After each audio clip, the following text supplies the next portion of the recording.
Hello and welcome to the Scooby Doo review. I'm your host Zerk. You may know me as Zerk Monster Hunter 4 from YouTube. Today I've decided to embark on a journey, and with me on that journey is my co-host Pen. Say hello, Pen.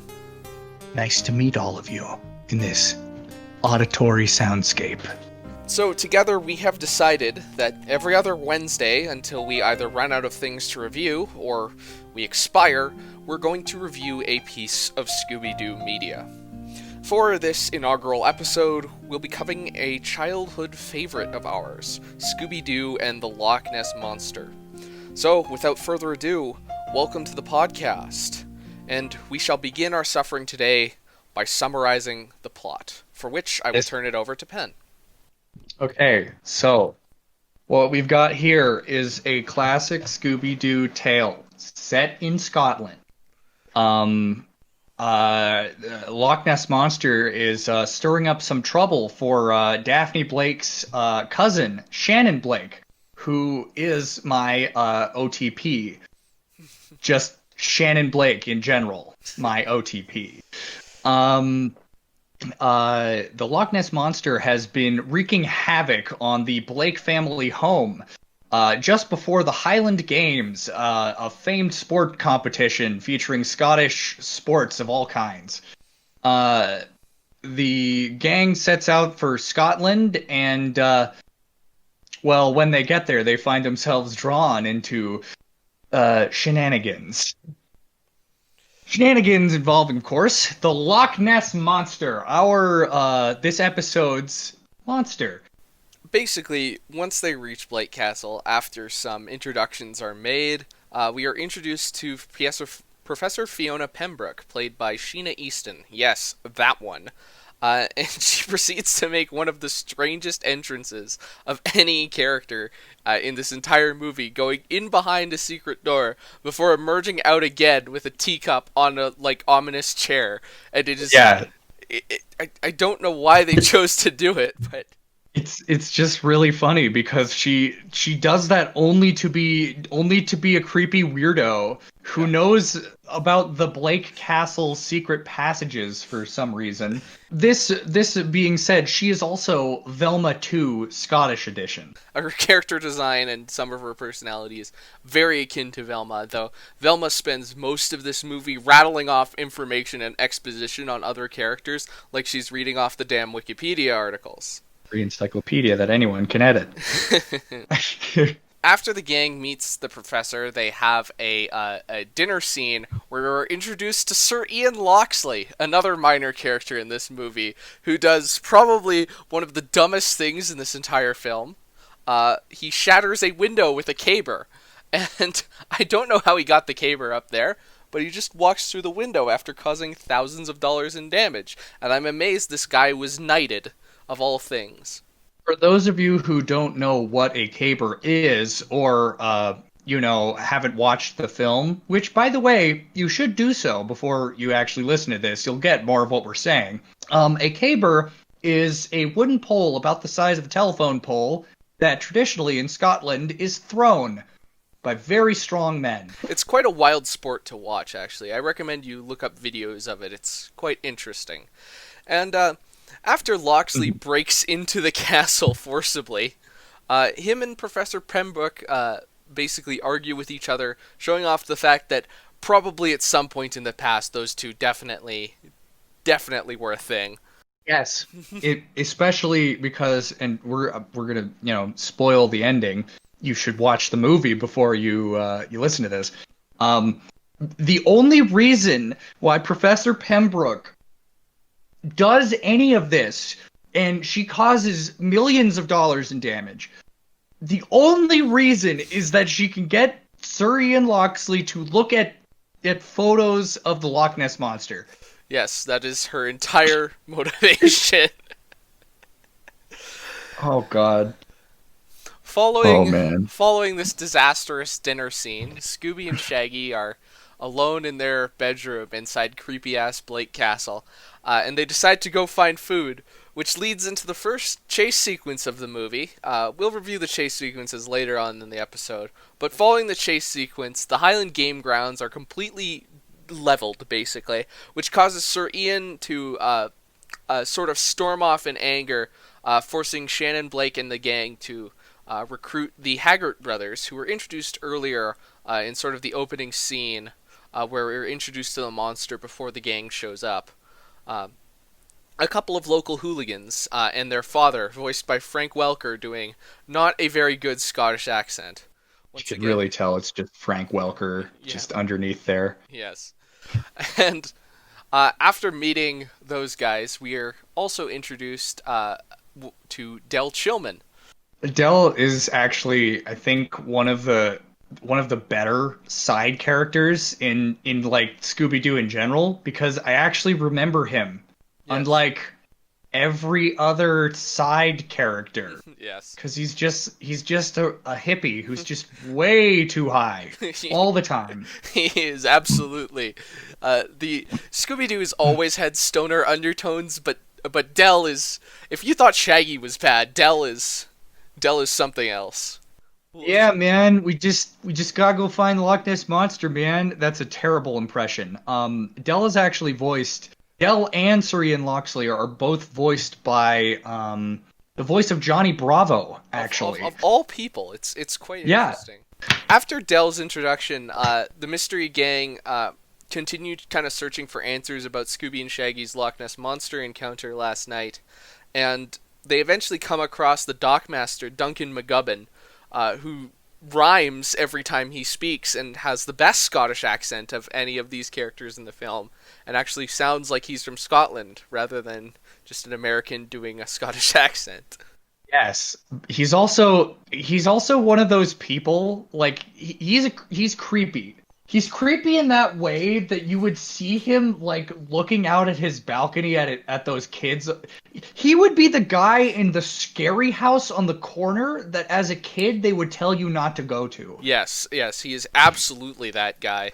And the gang decides, after hearing what he says, to go out on Professor Pembroke's boat and look for the monster, despite heeding the warnings of this very obviously creepy old Scottish man. You always want to heed the creepy guy's warnings, especially when he has the ability to summon ominous fog. And then disappear into it. How does he do this? We do not know, but he does it. I think it just comes with being creepy. Eventually you can just fade into the fog. Oh, like that Homer Simpson gif. I want that power then. Okay, continuing onwards. Yes.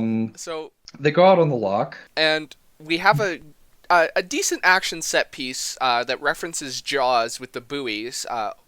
Instead, with Fred trolling around on the fishing boat with a net with also buoys that catches the Loch Ness Monster instead of a shark. Overall, it's a pretty neat and inventive sequence, as well as giving us a few clues as to maybe what actually might be going on, because we have this mysterious trapdoor that's foreshadowed on Professor Fiona Pembroke's boat. Following this, Shaggy and Scooby are driving down the highway, and Shaggy is driving with his feet while consuming ice cream.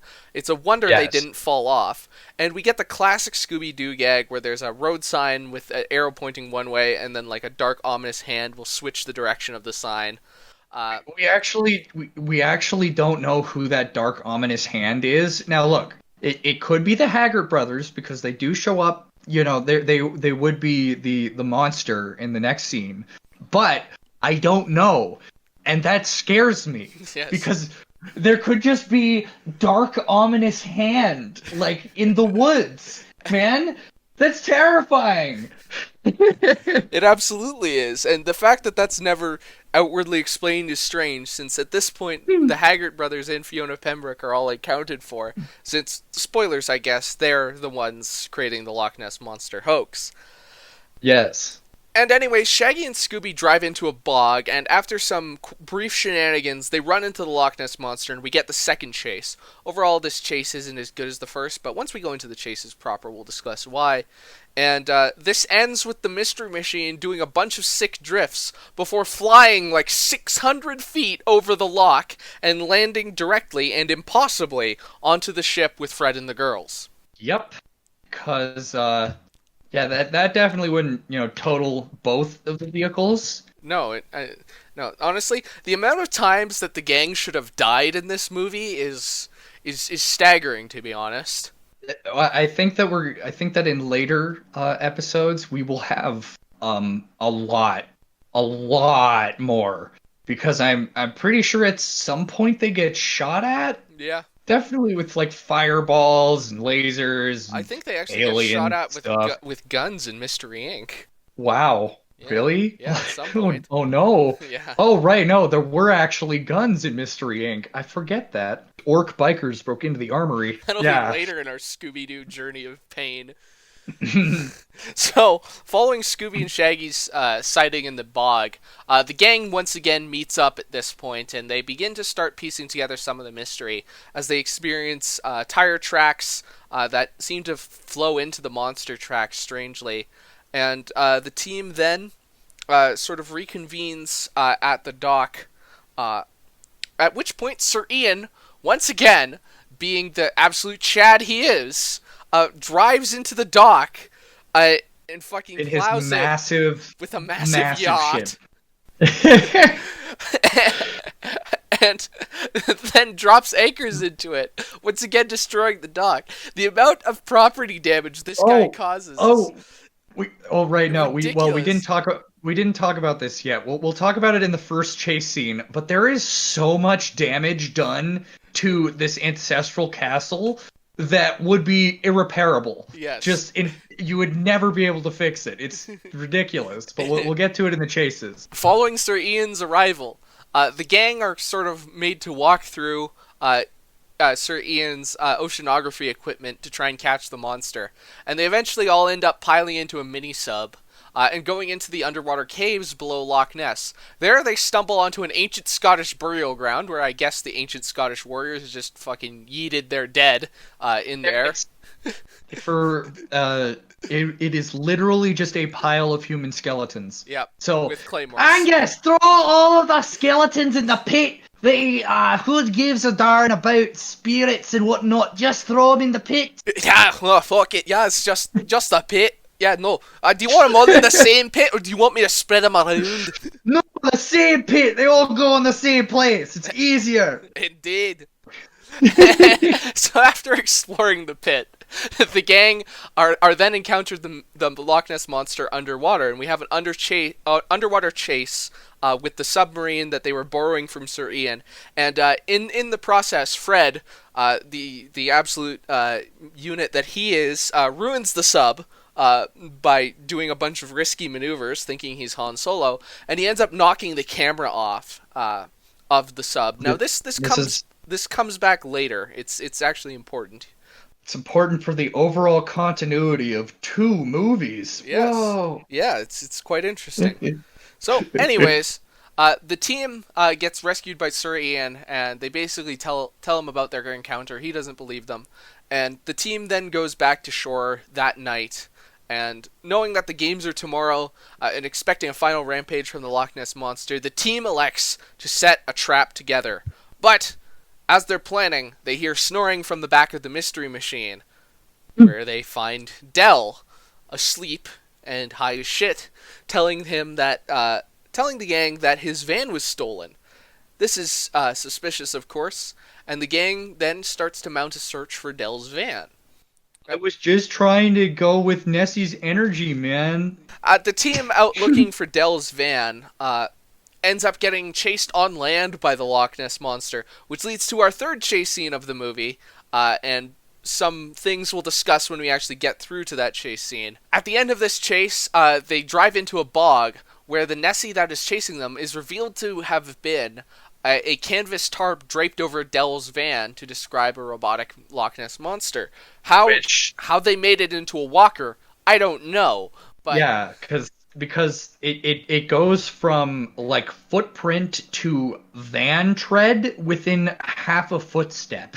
Yeah, So yeah. I don't know. But then again, if two strapping lads can literally animate a puppet of the Loch Ness Monster using cabers, anything's possible. I mean, yeah. The gang proceed to find out this hoax, and they begin to realize that the rest of Nessie might be a hoax as well.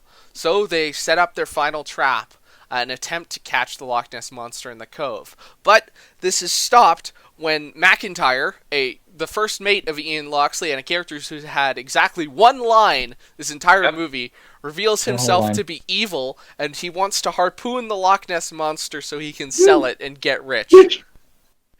He does this by kidnapping the gang and Sir Ian, a very thin and old man, mind you, who threw a caber. Yeah, no, unwise, considering Sir Ian might be, like, have like, crazy DBZ levels of power level here. Yeah, he only used 1% of his power because, I think in Zach and I's headcanon, he is second only to Shaggy in terms of power. Something like that. We'll have a DBZ power level ranking episode at some point. Sir Ian, Shannon, and Daphne are all kidnapped by McIntyre and the crew.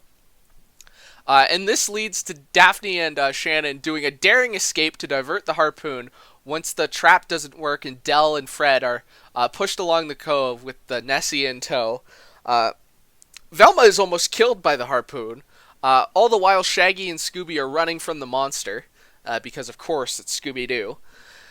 And it ends up with Daphne using the magnet claw for the mini-sub to grab the Loch Ness Monster, and then hits the other Loch Ness Monster that was chasing Scooby and Shaggy into a pit trap, revealing that I didn't even know what the trap was gonna do. Like, we'll get to the trap later, but like, I just didn't even know what it had. A bunch of buoys, and they had a pit trap. Yeah. I don't know what. So they end up revealing that both Loch Ness Monsters were a hoax, organized by Professor Pembroke and the Haggart brothers, who she paid presumably some large amount of money to just... No. They said they just liked a practical joke. They just did it? They were in it for nicely. They were in it for the goofs, dude. For the goofs, and also the property damage. It's just a prank, bro. It's just a prank. All of that... Wait a minute.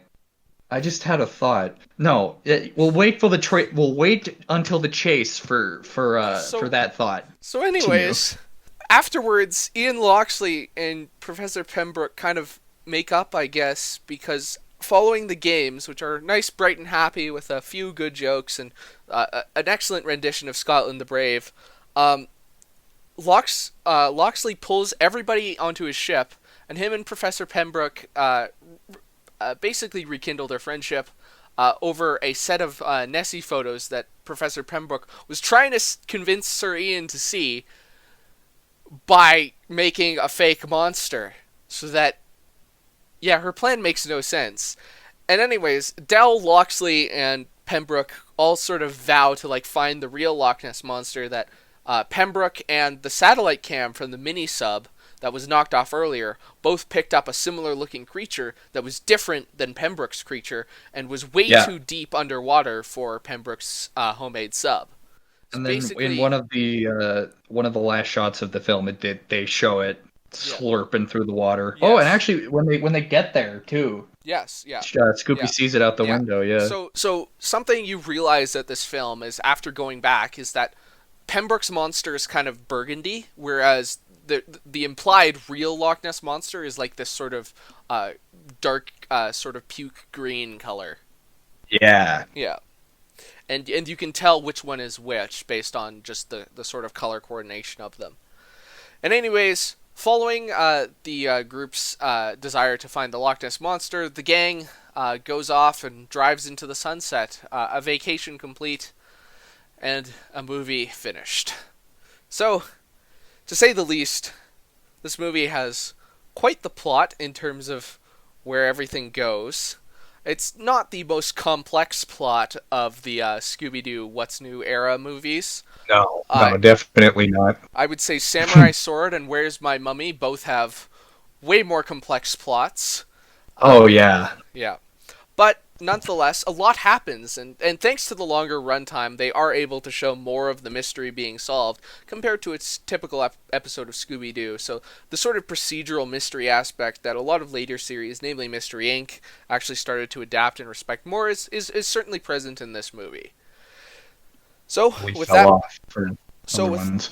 so with that being said, that's essentially what happens in this movie. Let's move Mm-hmm. on to discussing some of the characters and some of their actions in this movie, because Oh yeah. as we know about Scooby-Doo, the plot is always the same. Somebody dresses up as a monster to scare everyone away. You know, get real estate values up, get those darn kids off my lawn, Yeah, kill people, yeah. attempt to get your TV show back on the air. Man, there's been some really petty reasons for these. Yep, there certainly Well, has. I you mean, have to remember there. Well, this one's pretty petty. this one is absolutely very petty. this girl, this girl, Look at these pictures, please. this girl has relationship troubles with her probably boyfriend about Yeah. whether or not they believe in the Loch Ness Monster. So in order to show him pictures, she makes a hoax. Why? And causes millions of dollars in damages. Millions of dollars in damage, irreparable damage. Irreparable damage to like a World Heritage site in like an intact Scottish castle. It's It's nuts. So the only sort of character among the gang, I don't know if you have any comments on this, Pen, that really made an impression on me, because the gang's always the same for the most part. Yep. Like they're mostly the same. yeah. Was Velma, because Velma is mostly an exposition device in this movie. Yep. Uh, She just knows things. Yes. She's got the brain. the problem is a couple of Velma's lines are kind of stupid. When Wrong. you think of, They're wrong like, because whoever was writing them didn't know the actual facts. one of the lines comes in in the third musical chase in this movie, where Velma says something to the effect of, after Fred calls the Loch Ness Monster a lizard, Velma corrects him by doing the actually, this thing wouldn't be a lizard because it's clearly, lizards are ectothermic and this thing is clearly amphibious. The thing is, as a bio major, those two things make absolutely no sense.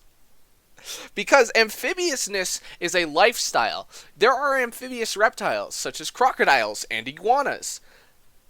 Amphibians are a group of species that includes frogs and salamanders and have different characteristics than reptiles. But both amphibians and reptiles are both ectotherms, because an ectotherm is an organism that is colloquially called cold-blooded in that it cannot regulate its body temperature with its own metabolism.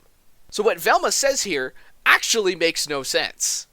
She also talks about they find a sonar.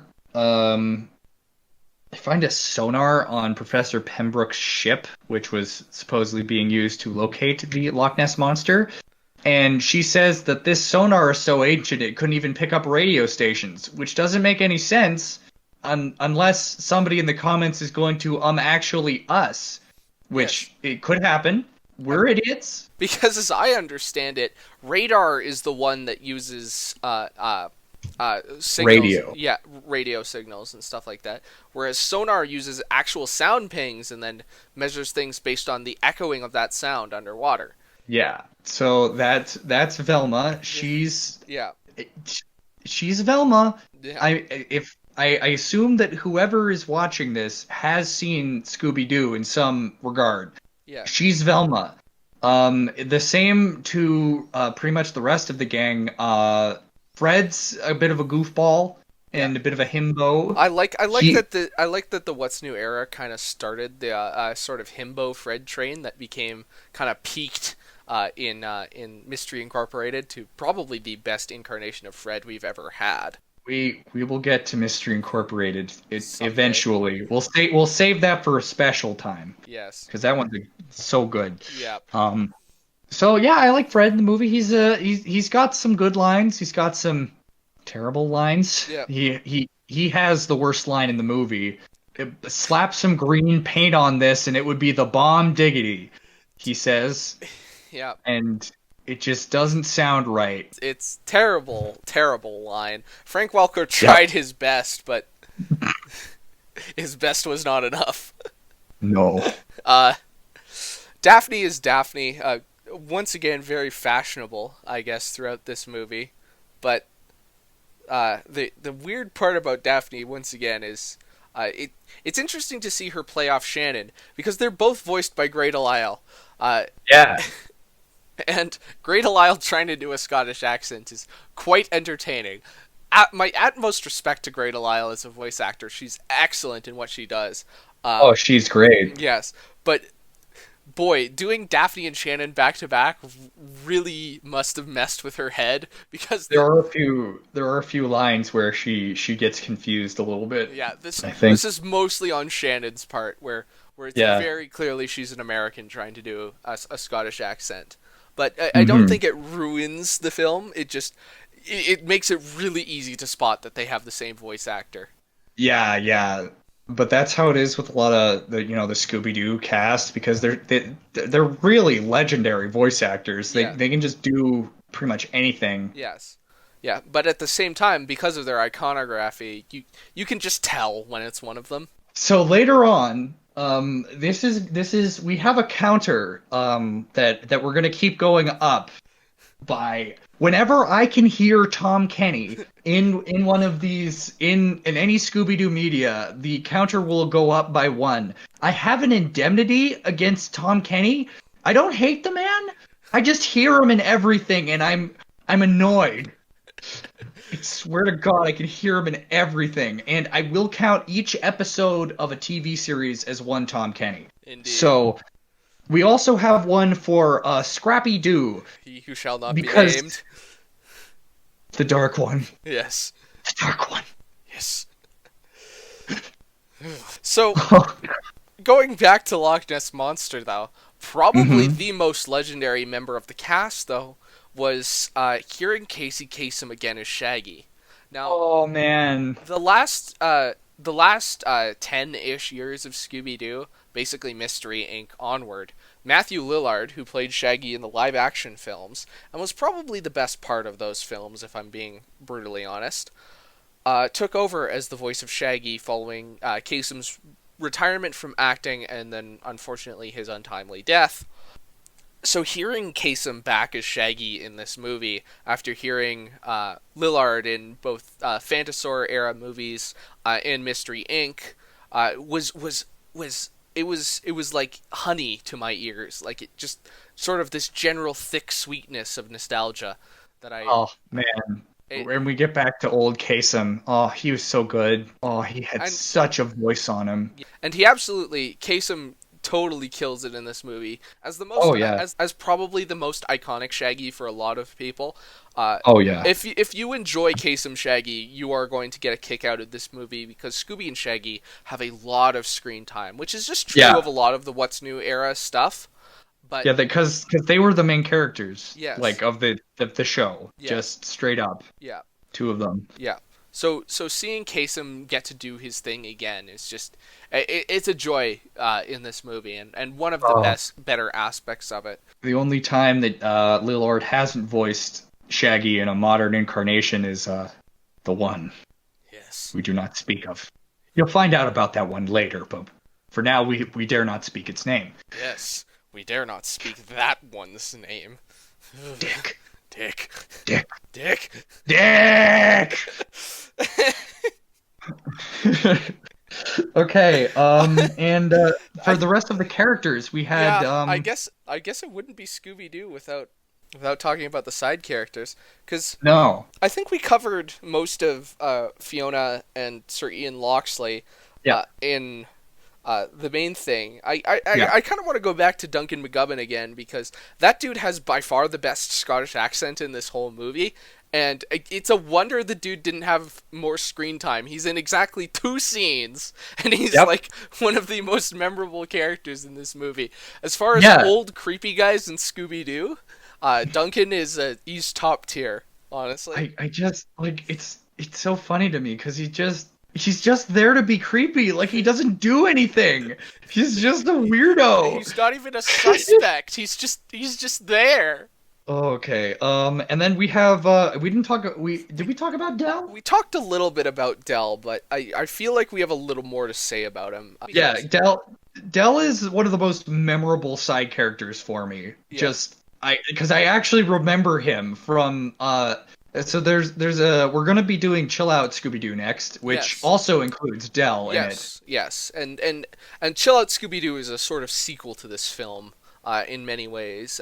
Once again, the continuity between these films, not so much What's New Scooby Doo as a series, but between the films set in this era, there's a genuine sort of cadence to them in that there's often callbacks and stuff like that. Well, it was kind of like the world traveling thing, right? Yeah. So they went to Scotland, they went to Australia, they Yeah. went to did they go to Japan? Yes, they go to Japan. That was Scooby Doo and the Samurai Sword. Yeah, no, That it was movie just is anime. Dell is quite memorable. He's got some mad Jonah Hill energy. I will say that. Yeah. Um, like anybody who wears Birkenstocks that much in Scotland is you're gonna stick out. Man, that guy is high all the time. Yeah. I 100% of the I time. He straight up is just, man, high off his mind all the time. He broke into the gang's van because his van was gone, and then he napped on cardboard. Yep. Like,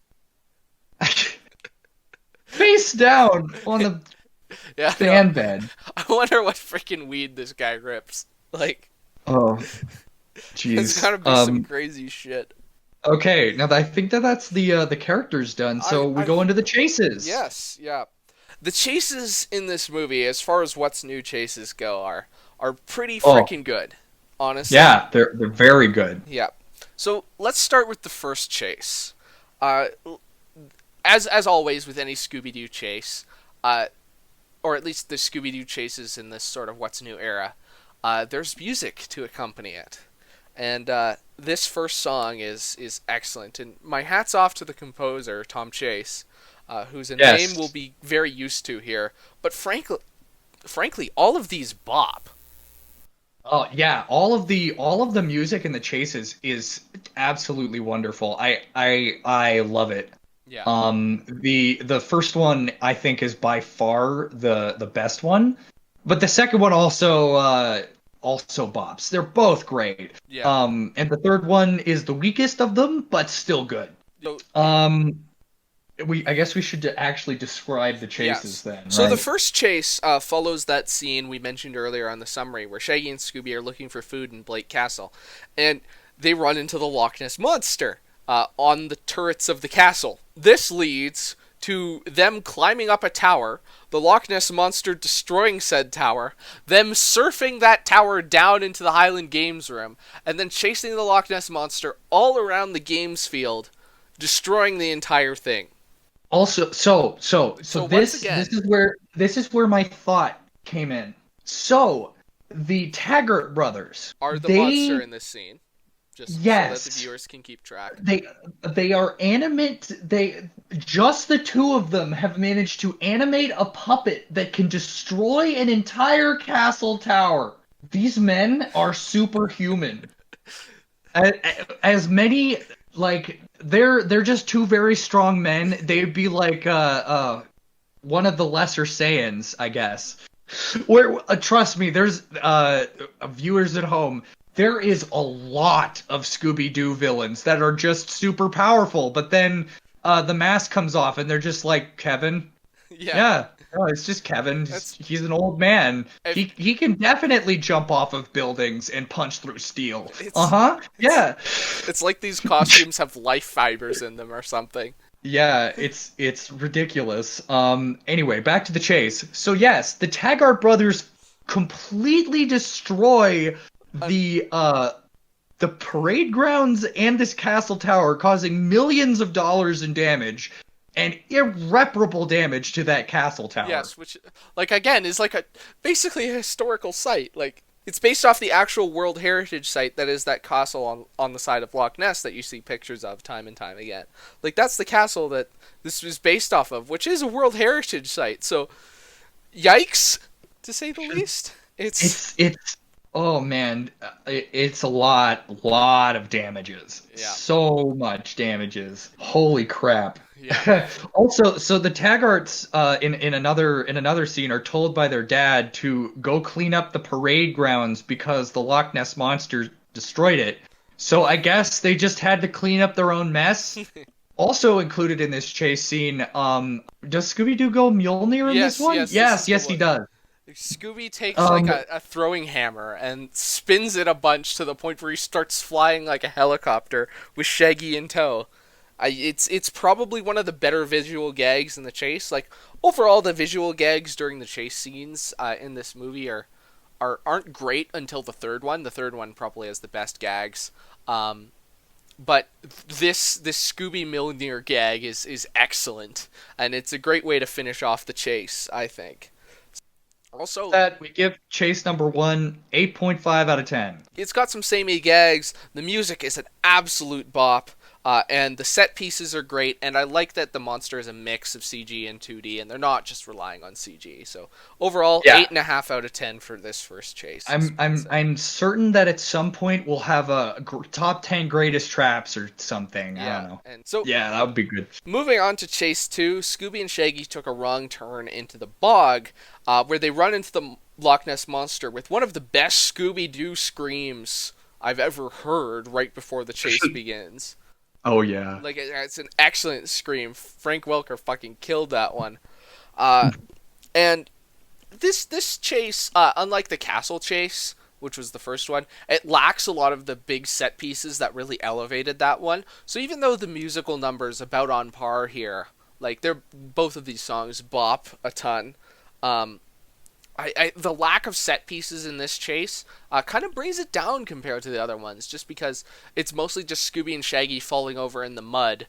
With the Loch Ness Monster around. Though I will say, following the chase, the mud gag has a great payoff with Shaggy falling into a mud puddle to make sure that they're in the right spot where they saw the Loch Ness Monster. It's all right, but Shaggy is a drift king. Yes, he is. And amongst his other Accomplishments. supernatural powers and accomplishments, he is a drift king. Yes. So drifting the mystery machine. Like, yes. There's no tomorrow. It's a sight to behold. Oh, great. We give that one 7 out of 10. Yes. Excellent music. It's all right. A bit more generic, but it has a good punchline at the end. Absolutely. Now, Chase 3 takes place with the whole gang and has some dialogue intercut with it, since the music piece is a lot more instrumental focused, which is a mix of, interestingly, bagpipes, fiddle, and like surf rock. And it works. It works really well, but due to the more instrumental nature, rather than the focus on the lyrics and the dialogue, it kind of brings the musical number down, simply because you can't just bop to it as much as you can the others. The chimney sweep gag is classic Scooby-Doo, but I think there are better Scooby and Shaggy dress up as something to mess with the monster gags and other Scooby-Doo media. It is worth noting that Fred destroyed that house. Yes, once again, with his car. More property damage. I don't think that will stop anytime soon. No, it won't. There's going to be a lot of property damage in these movies. Yes, so much property damage. Yeah. Oh god. Yeah. I had something I want to say. Right, the sheep. Yes. The sheep is a good gag. Yes. They just pick up a sheep because they drive over it and it just gets into the van and it's great. The sheep gag is great. And then the final gag, where they break so hard the entire freaking body kit of the Mystery Machine falls off, just leaving the entire gang and the sheep sitting in the chassis. Oh, it's great. I love that one. It's stupid, but I love it so much. Yeah, it's actually pretty good, that one. Oh, man. And we gave that one another 8.5 out of 10, because we figured it was pretty good. It has the best gags of any of the chase scenes, which is kind of what you watch the Scooby-Doo chase scenes for. Like the hallway gag is iconic and everything, so gags is what sort of elevated this one above the swamp chase for us. And then I guess we're at the ending. Yeah. It's sort of the final set piece of every Scooby-Doo anything is Fred builds a trap and the team tries to capture the monster. It goes horribly wrong. Shaggy and Scooby are used as live bait, and every one of those elements are present here, but the way that the trap goes wrong in this movie, we feel, is super contrived. Because, as mentioned before in our sort of summary going over the movie, McIntyre as the villain. Why did they do that? He needs money, man. His mom's sick. She got like cancer. They don't got insurance. We live in. Scotland has universal health care, I think, since Shut they're part of up! the UK. Shut up! They're American. Well, yes, all the characters are American, and I guess Americans can't wrap their heads around healthcare that doesn't cost a fortune. Okay, let's keep this apolitical. But yes. No, it's weird because he has no lines otherwhere. There's no indication of this since he's just sort of first mate type. Yet he's evil now. It feels a little contrived. It does lead to a decent gag between Fred and Del. They have some good banter together. But the overall progression of the scene and the trap going around, it just feels like such a late in the game twist. With no real resolve. Like, we don't see McIntyre and his goods getting arrested or dragged off, even though they literally created a hostage situation. Yeah. And caused even more property damage by, Yes. again, one of They harpooned a castle and almost killed Velma. They harpooned a castle and almost killed Velma, yes. God, they do so much damage to this castle, man. Oh, man. I know. Okay. Yeah, so we didn't really like the finale. We say we give it about a 6 out of 10. Yeah. It If we're feeling wasn't generous, super. like, Yeah, it could be worse. there are some pretty lackluster finales to Scooby-Doo episodes. Like, the fact that this whole McIntyre plot is there rather than the focus on the sort of Pembroke versus Loxley tension that the movie's kind of building towards a resolution for, because by now you've probably figured out Pembroke is the monster. Yeah. Yeah.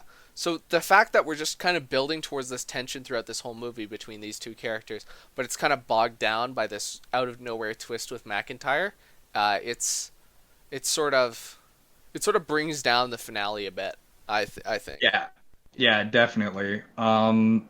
And I guess we've reached the end of the review. Yes. We have reviewed all of the parts that we wanted to look at, and overall we gave it a light 7. Yes. It's pretty good. It's all right. It's kind of like average. Like they haven't really made any utterly terrible movies except for the one we speaking not of. Yes. And a couple of the Red Shirt Shaggy movies are just boring, but generally, as far as the What's New era goes, this is definitely in the top half of the What's New movies. Yeah, like, most definitely. This isn't Goblin King or Samurai Sword levels of what the fuck is going on. This isn't.